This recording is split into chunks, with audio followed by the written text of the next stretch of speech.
भले ही केंद्र की मोदी सरकार हो या सूबे की योगी सरकार, महिला सशक्तिकरण की बात करती हो, बहन बेटियों की सुरक्षाओं के लाख दावे करती हो, लेकिन उनके ये दावे जमीनी स्तर पर कितने सही साबित हो रहे हैं, इसकी जमीनी हकीकत जनपद हापुड़ के थाना बहादुरगढ़ क्षेत्र में देखने को मिली है, जहां पर एक नाबालिग के साथ छेड़छाड़ का मामला सामने आया।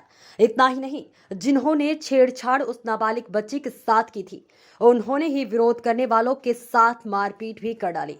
तो कैसे कह दिया जाए कि योगी राज में हमारी बहन बेटियां सुरक्षित है।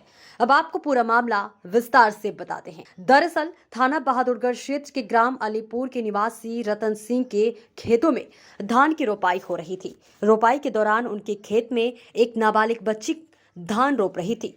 तभी कुछ लड़के वहां से गुजरते हैं और उस मासूम बच्ची के साथ छेड़छाड़ करते हुए कुछ अश्लील कमेंट करते हैं। इतने में ही वह मासूम शोर मचा देती है। तभी कुछ दूरी पर हुए खेत मालिक रतन सिंह वहां मौके पर पहुंचते हैं और इसका विरोध करते हैं, लेकिन अपनी जवानी के जोश में वह लड़के उन्हीं के साथ मारपीट करने लग जाते हैं।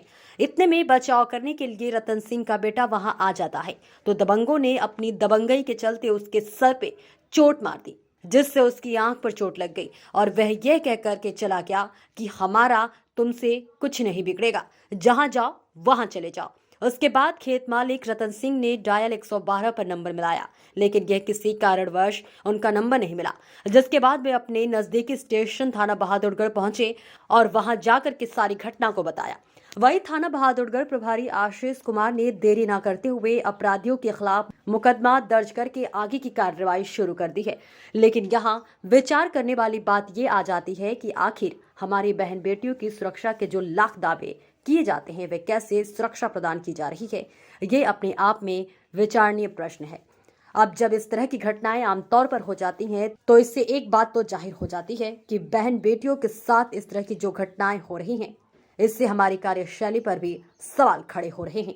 और यह भी विचारणीय प्रश्न है कि आखिर ऐसा क्यों है कि कानून का बिल्कुल भी खौफ ऐसे लोगों में नहीं देखने को मिल रहा है।